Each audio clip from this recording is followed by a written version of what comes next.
Level 7. The Outer Circle. Level 7 represents Gotham's ground support, the non-costumed allies who make Batman's mission possible from within the system. Commissioner James Gordon stands as Batman's longest-standing ally since Year 1, maintaining the law through official channels while using the bat signal to call for help when Gotham's criminals exceed normal police capabilities. Gordon figured out Bruce Wayne's identity years ago, but maintains a gentleman's agreement never to investigate it, understanding that Batman operates best from the shadows. Lucius Fox, CEO of Wayne Enterprises, runs the Applied Sciences Division, where military prototypes mysteriously go missing, becoming Batman's equipment without Fox asking too many questions. He designed the Tumbler, various Batsuits, and countless gadgets that transform Bruce Wayne from a trained man into a technological force. Fox first appeared in Batman issue 307 in 1979 and has been essential ever since. Detective Harvey Bullock represents the working-class GCPD perspective, a gruff cop who drives a 1970s sedan and always has coffee in hand. Initially skeptical of Batman, but now respecting his methods, even if he won't admit it out loud. Doctor. Leslie Tompkins operates a clinic in Crime Alley, where Thomas and Martha Wayne were murdered, treating vigilantes off the books and providing medical care that keeps the entire operation running. She knew Bruce's parents personally, making her connection to the family especially deep. This level represents Batman's bridge to legitimate Gotham society, the people who legitimize his vigilantism through their cooperation and the technology that makes his crusade possible. Without Gordon, Batman would be hunted as a criminal. Without Lucius, Batman would lack the advanced equipment that levels the playing field against superhuman threats. Without these allies working within Gotham's systems, Bruce Wayne would be just another angry billionaire in a costume. They provide the foundation that allows Batman to operate as both an outlaw and a protector, the contradiction that defines his entire existence in Gotham City. Level 6. The Fringe. Vigilantes. Level 6 contains the occasional allies, costume vigilantes, who operate in Gotham or have worked with Batman multiple times, but aren't considered core Bat family. Helena Bertinelli, known as Huntress, is the daughter of a murdered mob family who uses a crossbow and employs methods far more violent than Batman approves of, willing to kill when she deems it necessary. Her purple costume with its distinctive white cross emblem has become a symbol of brutal justice that Batman respects but cannot fully endorse. Jean-Paul Valley, called Azrael, is a genetically enhanced warrior from the religious order of Saint-Dumas, who briefly became Batman during the Nightfall storyline in 1993, when Bane broke Bruce's back. Valley wore an armored suit and became increasingly violent, proving exactly why Batman's restraint and methods matter when he had to forcibly take back the mantle. Luke Fox, son of Lucius, operates as Batwing in a high-tech armored suit similar to Iron Man, originally starting his vigilante career in Africa before moving to Gotham.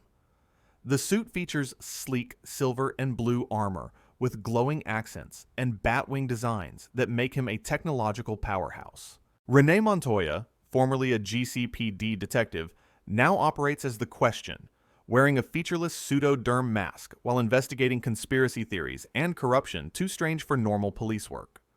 Her faceless appearance in fedora and trench coat creates an unsettling detective noir aesthetic.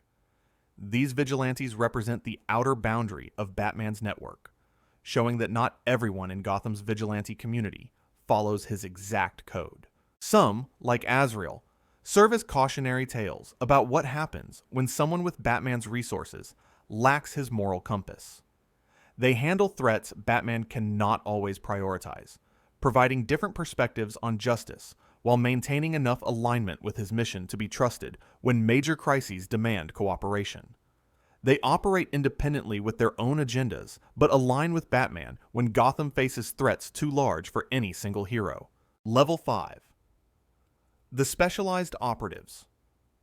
Level 5 represents the Bat family members with specialized roles rather than standard patrol work, providing essential services that make the entire operation possible. Barbara Gordon stands as the most crucial, originally operating as Batgirl before the Joker shot her through the spine in The Killing Joke in 1988, paralyzing her from the waist down. Rather than retire, she became Oracle, transforming herself into a master hacker and information broker who coordinated not just the Bat family, but the entire superhero community from her base in Gotham's Clock Tower. Her massive computer arrays and global intelligence network revolutionized how heroes share information, making her arguably more valuable than when she could fight in person.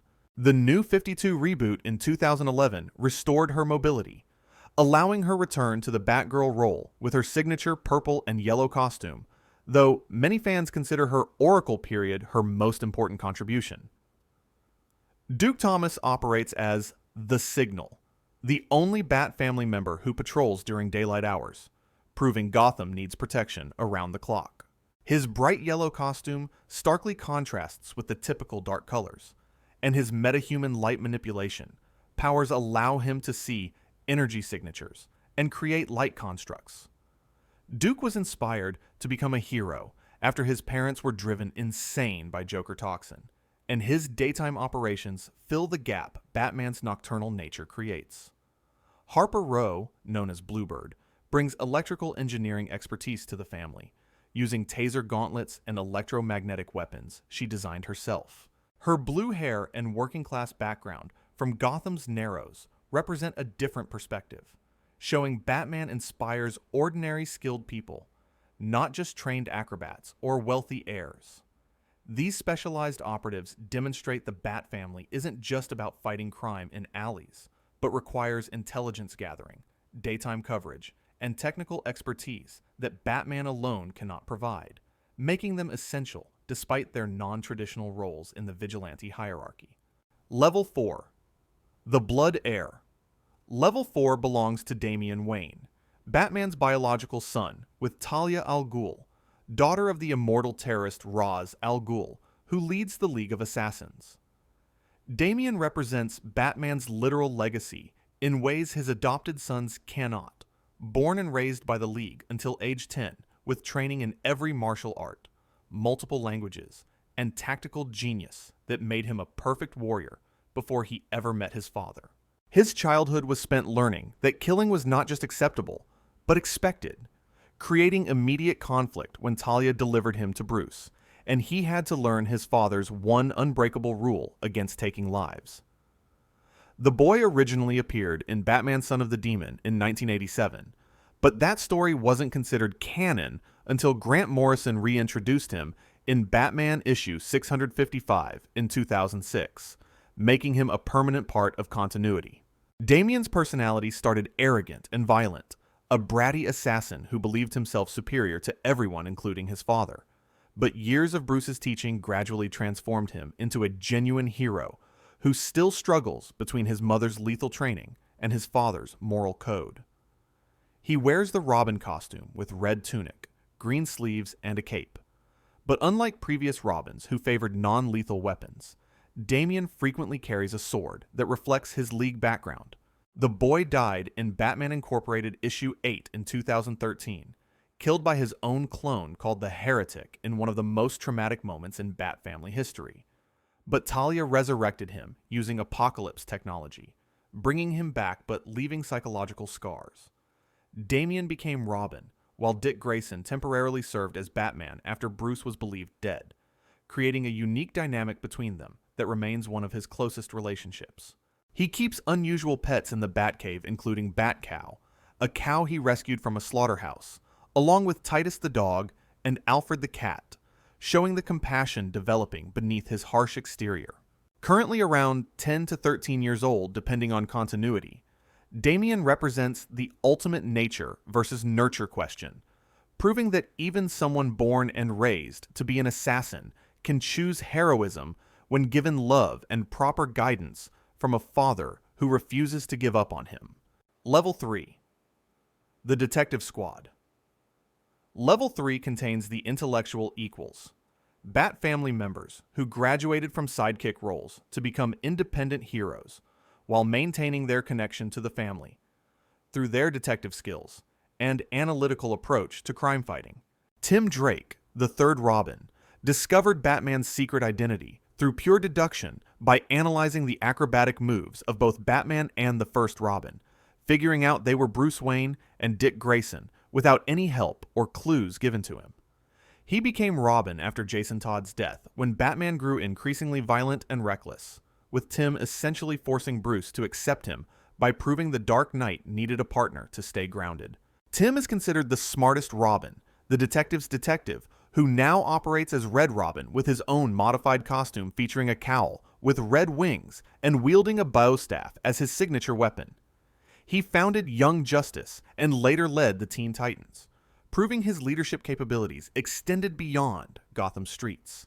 Stephanie Brown, daughter of the villain Clue Master, became the vigilante spoiler, specifically to spoil her father's criminal plans, wearing a distinctive purple costume that became her trademark.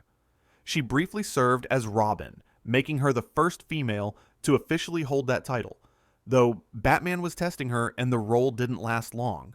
She was believed killed by the villain Black Mask, but had actually faked her death, returning to take over as Batgirl when Cassandra Cain stepped down from that role before eventually returning to her spoiler identity. Her on and off relationship with Tim Drake has been a constant throughout her career. Cassandra Cain represents the family's greatest martial artist after Batman himself, the daughter of assassins Lady Shiva and David Cain, who raised her without verbal language, training her to read body language instead. This unique upbringing means she can predict opponents' moves by reading their body micro-movements, making her nearly unbeatable in hand-to-hand combat. She served as Batgirl with an all-black costume featuring a full face mask, and Batman has considered her a potential successor to the cowl. All three are roughly the same generation, forming their own subgroup within the larger family, where they support each other independent of Bruce's direct supervision, proving his success as a teacher who creates heroes capable of operating without him. Level 2. The Brothers.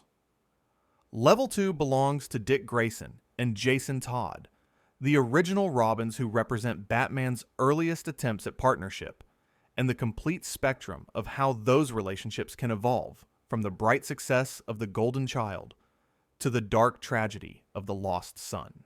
Dick Grayson was the first, a circus acrobat whose parents, the Flying Graysons, were murdered by a mob boss, creating a trauma that mirrored Bruce's own childhood loss.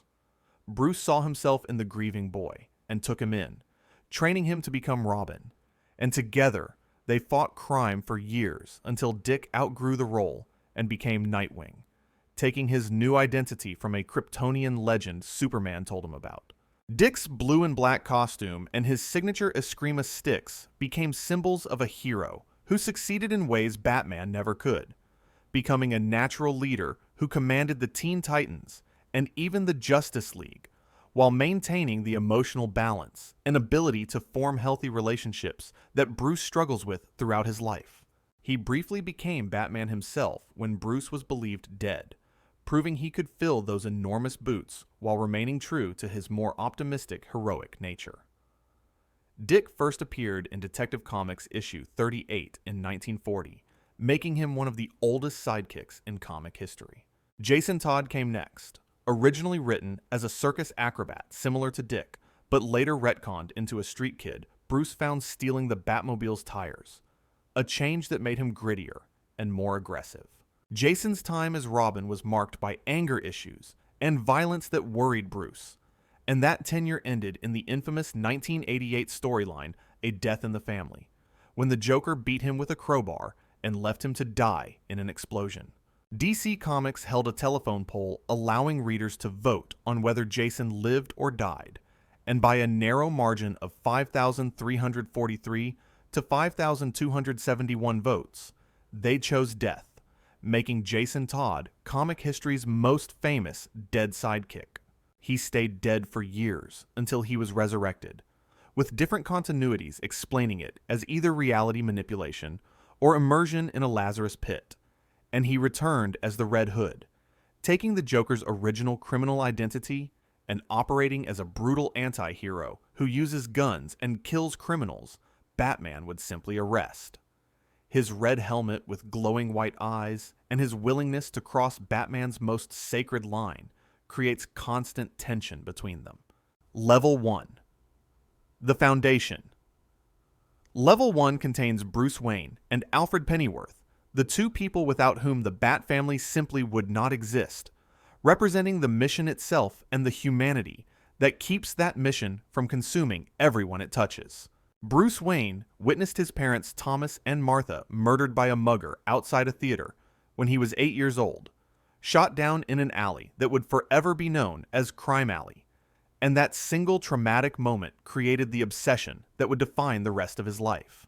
He spent years traveling the world from age 18 to his mid-20s, training in martial arts, criminology, detective work, and every skill that could help him wage his war on crime, eventually mastering what's often described as 127 different fighting styles, though the exact number varies by continuity. He returned to Gotham and became Batman at around age 25 or 26, operating from the Batcave hidden beneath Wayne Manor and using his billionaire playboy persona as cover for his nocturnal activities. Batman first appeared in Detective Comics issue 27 in May 1939, making him one of the oldest and most enduring superheroes in comic history. His one unbreakable rule defines everything: no killing, no matter what, even when facing monsters like the Joker, who have murdered thousands. Alfred Thaddeus Crane.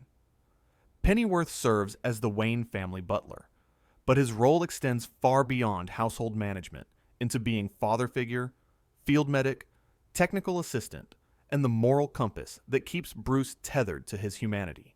Alfred's background varies by continuity, sometimes depicted as a former British intelligence agent or special forces operative, other times as an actor, but he's always been the steady presence who raised Bruce after his parents died and who performs emergency surgery when vigilante work goes wrong.